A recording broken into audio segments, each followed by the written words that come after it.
In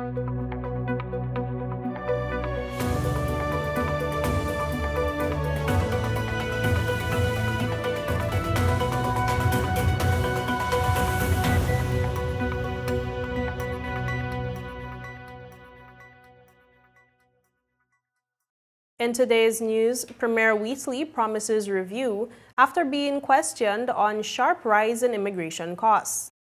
Premier to address Fourth Committee on Decolonization. USVI yacht operators move to BVI as costs climb. And UNESCO urges women and girls to share AI experiences. These and more stories when 284 News returns. We mash the gas, them bite the dust. We set the speed while they gathering rust. Inside we heart BVI come first. So please don't be fooled cause they not like us. Once we mash the gas, them bite the dust. Cause we always fast and we always fuss. If you want a real speed, you know who to trust. Somebody better tell them they're not like who? They're not like us. CCT fast, like CCT fast, like CCT just generosity, love the community bad, like CCT fast with the 5G. Cause BVI is we.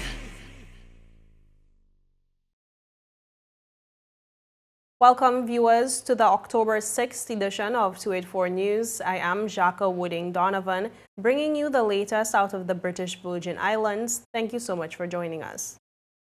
Premier Dr. Natalia Wheatley has confirmed that the government will review the sharp increases in immigration fees that took effect on October 1st, following public concern over hikes of up to 100% for residents and belonger applications, certificates, and other related services. More in this report. There is expected to be a review of the massive increase in immigration fees that took effect on October 1st. In most cases, there was a 100% increase in the fees. Under the revised structure, the belonger status application fee will rise to $250 from previously no fee, and the belonger status certificate will increase from $500 to $2,500. The resident status application fee will also be $250 from previously no fee, while the resident status certificate will climb from $300 to $1,500. Cards issued to holders of residence or belonger status will now cost $50, up from $10. The new regulations also establish special and remote clearance fees for private vessels and aircraft. Vessels and aircraft requesting immigration clearance outside normal ports or hours will now pay between $500 and $2,000, depending on the location and number of passengers. These charges, which are previously not standardized, are intended to recover the additional cost of off-site or after-hours immigration services. The issue of the massive increase in residence and belonger status was put to Premier Dr. Natalia Wheatley in a press conference on Friday. I've heard some of the cries as it pertains to the steepness of the increases, and it's something that I'm going to review. I'm going to review that with members of cabinet and members of my caucus. We will review the fees. I've received some representation already, and we will take a look at it and see if we have to revise those fees in any particular way. And we'll be able to communicate that to the public. As to whether the fees are a means of preventing persons from achieving belonger status, no, that is not the intention at all. So the possibility exists there could be a reduction. Meanwhile, the Premier is currently in New York attending the UN Fourth Committee meetings, where he will deliver an update on the Virgin Islands decolonization process as part of the 80th session of the United Nations General Assembly. While there, he will also seek UN technical assistance to support public education on self-determination, in keeping with the recommendations from the recent C-24 visiting mission. Details in this report. Premier Dr. Natalia Wheatley is away from the territory, attending the meetings of the UN Fourth Committee, convened as part of the 80th session of the United Nations General Assembly. The meetings are taking place through Wednesday, October 8th. The committee will consider the draft resolution on the progress of decolonization in the Virgin Islands, along with the other 16 non-self-governing territories on the UN's list. The Premier said he is obligated to provide the United Nations with an update on the Virgin Islands decolonization process, and he will deliver an official statement to the committee, which will be broadcast live via UN Web TV. He said while in New York, he will also pursue follow-up discussions regarding technical assistance from the United Nations to support an education program on self-determination in the Virgin Islands. Premier Wheatley explained what sort of technical assistance he would be looking for in a recent press engagement. Education campaign, assistance with education campaign. Educational campaign. Yeah, I think the Constitutional Review Commission came to the view that more education is needed. Also, the visiting mission of the C-24, in their report, they also came to the same conclusion, and I think all of us agree. There's need for some more education. The initiative, he said, is in line with the recommendations from the UN C-24 visiting mission to the territory. Additionally, Premier Wheatley will meet with Ambassador James Keruki, the United Kingdom Deputy Permanent Representative to the United Nations. Meanwhile, several charter boats from the U.S. Virgin Islands have relocated to the British Virgin Islands, amid what U.S. officials describe as growing challenges for their own maritime sector. The shift follows the BVI's introduction of increased fees for foreign-based yachts earlier this year, a move that U.S. industry leaders say has pushed operators to rebase in the BVI despite the sector's $92 million contribution and 800 jobs generated in the USVI in 2024. Details in this report. Several charter boats from the U.S. Virgin Islands continue to relocate to the British Virgin Islands. The USVI Bureau of Economic Research estimates that the charter yacht industry generated some $92 million for the U.S. Virgin Islands in 2024. Local media agency, the VI Consortium, is reporting that the sector also supported about 800 jobs, a major boost for that territory's economy. However, it says as the year nears its end, BER Director Haldane Davies says the sector appears to be facing some challenges. The director's comments come as he moderated a session on the territory's maritime industry during Thursday's Workforce Development Summit on St. Thomas. The discussion unfolded against the backdrop of relocations by several charter boats to the British Virgin Islands after the territory instituted higher fees for foreign-based charter yachts. Keenan Jones, executive director of the USVI Professional Charter Association, said the increased fees and licensing structure that the BVI put in place this year was responsible for the exodus of charter boats. Jones acknowledged, however, that it is still a very critical industry for the territory. He said it is going to be down next year just by virtue of the way things are currently trending. Up next, BVI to celebrate World Food Day with fair and activities, and Ministry of Education marks World Teachers Day 2025. These and more stories after a word from our sponsors. At Higher BVI, we're not just about business. We're about empowering lives, and that is because we aspire to inspire. By choosing us, you're supporting a company that believes in equal opportunities, diversity, and community growth. Our mission goes beyond profit. It's about providing HR solutions, fostering talent, and leaving a positive impact. Join us in building a better future, a better BVI. Choose Higher BVI, where your support isn't just a transaction, it's a transformation. Together, we're changing lives in these beautiful Virgin Islands. Just give me my service. Yeah. Just give me my service. Just give me my service. Make the switch to CCT and get connected today. Unlimited talk, text, and data. Visit any CCT store or call us at 444-4444. CCT, Life Unlimited.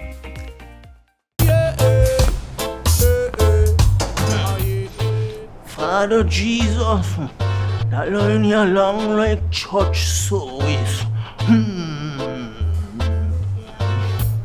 Alright, do enjoy the rest of the day. Next customer line, please. Wait, hold on a second. Yes, Sonny boy, come, yes, son. Good morning. Good morning, Sonny boy. Hold on there. You must have cut front of people. It's okay, I'll take care of it. What? No man to take care of me. How may I assist you?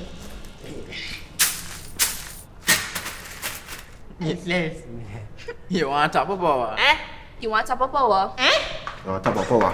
Join the prepaid party with CCT and enjoy more affordable data plans, more top-up promotions, more savings with hero bundles, and more value for your money each and every Tuesday with Top Up Turn Up Tuesday. Visit a CCT store today or anywhere CCT Top Up is sold and top up your phone. 5, 10, 15, 20, 25, 30. You want top of power? Welcome back and thank you so much for staying with us.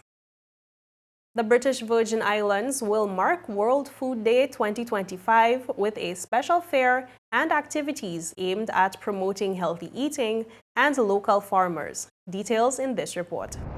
The British Virgin Islands will join the rest of the world in celebrating World Food Day 2025, which is officially observed on October 16th, with a series of activities highlighting healthy eating and local food production. Speaking ahead of the celebrations, Lloyd Williams, food production manager at the Department of Agriculture and Fisheries, explained that while World Food Day began in 1950, the BVI has embraced the annual observation as part of efforts to promote healthy lifestyles and support local farmers. This year, the territory's celebrations will be held on October 17th to allow more people to participate. In order to promote healthy food, one of the things that we have to do is to encourage the local farmers and fishers. Locally, we know that most of our food are organic, and that brings out the health in the healthiness that we are looking for. The ocean has a wide variety of fresh fish, and so our promotion of healthy food is we are trying to get people to eat locally so that the freshest and the best and healthiest products are bought locally. Williams emphasized the importance of choosing nutritious foods. He acknowledged that local produce can sometimes be more expensive, but explained that this is because it requires more work and resources to produce. The World Food Day celebrations will include a fair featuring entertainment, demonstrations, and displays aimed at showcasing local agricultural products and promoting healthy eating habits. The theme is hand in hand for better foods and a better future. Hand in hand meaning the department, meaning consumers, farmers, fishers working together to produce the best food now for future generations to come, and so that we can live longer and enjoy the benefit from local fresh produce. This year we are going to have a food fair. A food fair? Yes, a market day and a food fair. Tell us what and that it's involves. going to be at the Noeloy Positive Action Movement Park. Yes. And it's going to start at 10 o'clock on the 17th of October. It's going to run until 3, and there's going to be a vast amount of activities to promote healthy living and just push World Food Day locally on that day. There will be an opening ceremony that runs from 10 to 11, which entails speeches, poems, songs, and then we're going to have demonstrations done by the office force, meaning agriculture department of Grafton, Aileron. So we have a vast amount of things planned to make this day not just another activity, but something fruitful that everyone can benefit from. Williams encouraged farmers and vendors to show up and participate. In other news, the Ministry of Education, Youth Affairs and Sports has joined the government of the Virgin Islands in recognizing World Teachers Day 2025 and expressing appreciation to teachers across the territory. In her message, Minister Sherry DeCastro highlighted the collective nature of the profession, noting that teachers support one another, learn together, and lead as a unified body. She said teachers are central to the territory's development and play a key role in preparing young people to think critically, act responsibly, and dream boldly. The ministry extended its gratitude to teachers for their work in classrooms and communities throughout the Virgin Islands. Here at home, we continue to advance under our guiding banner, Full Steam Ahead, future-focused, student-led. These themes remind us of a powerful truth, that the education we want for our children can only be realized when teaching is recognized as a shared, collective profession, one where teachers support one another, learn together, and lead as a unified body. It is you, our teachers, who stand at the very heart of transformation, shaping minds, nurturing character, and guiding the next generation to think critically, act responsibly, and dream boldly. On this special occasion, I extend my deepest gratitude to each teacher across the Virgin Islands, whether in our public or private schools, at the chalkboard, online, or in specialized classrooms. Your resilience, creativity, and commitment inspire not only your students, but the entire territory. The Ministry of Education reaffirms its commitment to supporting you with the training, resources, and professional growth opportunities you need to thrive. We also recognize that collaboration is the engine of innovation. That is why we continue to invest in structures like professional learning communities, leadership labs, and teacher networks that strengthen your ability to work together, share expertise, and amplify your impact. As we celebrate World Teachers Day, let us remember that when we invest in teachers, we invest in stronger schools, empowered students, and a brighter Virgin Islands. Together, let us press forward, full steam ahead, towards an education system that is innovative, inclusive, and prepared for the challenges of tomorrow. To all our teachers, thank you for the passion you bring, the sacrifices you make, and the difference you continue to create every single day. In regional news, UNESCO Caribbean has launched a regional survey to gather data on how women and girls in the Caribbean experience artificial intelligence and online safety, highlighting a current gap in available research. The survey invites women and girls across the region to share their personal experiences and perspectives, which will help inform future digital policies and efforts to create more inclusive and secure online environments. UNESCO says that without input from Caribbean communities, global discussions around technology risk leaving out the realities faced by the region's women and girls. Participants can access the survey by scanning the QR code or clicking on the official link provided on the UNESCO Caribbean Facebook page. In international news, French Prime Minister Sébastien LECORNU has resigned after less than a month in office, becoming the shortest-serving prime minister in the history of France's Fifth Republic. His resignation, accepted by President Emmanuel Macron on Monday, came just 24 hours after naming a new cabinet, which led a key coalition ally to withdraw support. The move deepens France's ongoing political crisis and leaves Macron with limited options. This most recent prime minister took office on September 9th, replacing Francis Bayrou, during a time of extended instability. He was Macron's fourth prime minister in just a year, highlighting the difficulty of governing a fragmented parliament. No replacement has been announced at the time of this report, and Macron is expected to consult with party leaders in the coming days. Up next, Wellness Center adds vision health to its offerings, sports, and weather, after a quick word from our sponsors.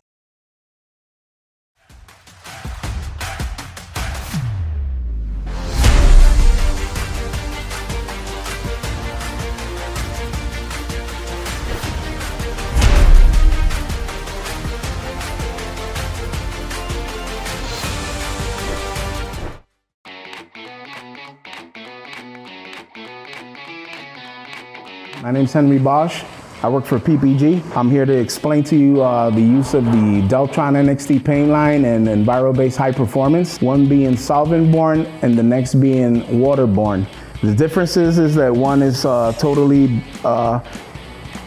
manufactured with rosins and thinners and all the good stuff that solvents bring versus our new technology, which is waterborne, which is 100% latex. What we're gonna do is that we reduce the solvent-borne with a DT885, which is a mid-temp reducer, and the waterborne uses T494, which is a waterborne reducer. We will today be using either DCU 2042, which is a speed clear, or we will be using DCU 2021, which is a classic. We have here our equipment. We have 8-ounce measuring cups, and we also have our 32-ounce mixing cup. We will also have with us our Venturi. This is a blower for us to dry the waterborne paint, which speeds up the process. The good thing about waterborne paint is that as soon as it evaporates, you're good to go. So now Gilligan will dilute the waterborne paint with the waterborne reducer. We made 8 ounces, that would be 1.6 ounce. It always has to be properly mixed until we get an even mixture within the paint mixing cup. So when we spray, we don't see uneven coats of color. So right now we're filling our paint gun with 8 ounces of diluted paint. We're gonna see how far 8 ounces will take us. Waterborne paint seems to look blotchy on your first coat. Don't pay no mind to that. Don't try to achieve full coverage on your first spray. Excellent. Let it dry. So the process in waterborne is 2 even coats, and then we have what we call a dust coat. Well, now we're gonna have Mr. Brown apply the first coat of clear on his waterborne panel. We'll let it flash off, and then he'll come back and coat it with his second coat to finish it off. As you had seen in the previous shots, we had a little blotchiness, and you'll see some patches. That's all due on purpose to sandpaper to prove that with enviro-based high performance, all technicians, the body work has to end at 800 grit or plus. Well, enviro-based is like we're trying to shift everyone into that slowly but surely. The entire west coast of the United States and all of Canada has already been on waterborne for the past 10 years. And now soon it'll be the eastern seaboard, which covers the Caribbean. So when that happens, we'll all be affected. So it's best to start now, start trying and applying waterborne, because eventually everyone will be on it. And referring to technicians, it's less harmful because it doesn't have all the toxic chemicals that solvent-borne paints do. Welcome back, and thank you so much for sticking with us. The Wellness Center Clinics officially opened its Vision Center on Friday, October 3rd, expanding its services to include comprehensive eye care as part of its mission to support whole person health. Founder Dr. Michael Turnbull addressed attendees at the launch, noting that the new service reflects the clinic's commitment to helping patients live well through care for the mind, body, and vision. I am really grateful for everything that has been done from our medical director, Dr. Lewis, and all the people in the team. In sports, the BVI Football Association's Men's National League continued this weekend with teams facing off across Tortola and Virgin Gorda on October 4th and 5th. On Saturday, Wolules FC defeated Old Madrid FC 4-1 at the A.O. Shirley grounds, while in Virgin Gorda, Panthers FC also won 4-1 over VG United. On Sunday, Lionheart FC edged past One Love United FC with a 3-2 win. Rebels FC cruised to a 5-0 victory over Avengers FC, while Sugar Boys FC dominated in a match against Positive FC 9-1 in the highest scoring match of the weekend. The league continues into this weekend. In weather, weak instability continued over the British Virgin Islands today, but a tropical wave moving into the area tonight is expected to bring an increased chance of showers, according to forecasts. Tonight, skies will be mostly cloudy with a 70% chance of passing showers linked to the approaching wave. Winds will blow from the east-northeast at 6 to 15 miles per hour, shifting to easterly overnight. Seas remain rough, ranging from between 2.1 to 2.8 meters, with northerly swells up to 2.4 meters. A high surf warning remains in effect and is expected to be downgraded to an advisory later this evening as conditions begin to ease. Sunrise tomorrow will be at 6:10 a.m. And that's it for today's news roundup. Be sure to follow us for daily news updates at 284media.com. Like us on Facebook at 284media and 284BVI on Instagram and X, formerly Twitter. I am Jacques Wooding Donovan, and I will see you again tomorrow. So have yourself a safe and enjoyable evening. Goodbye.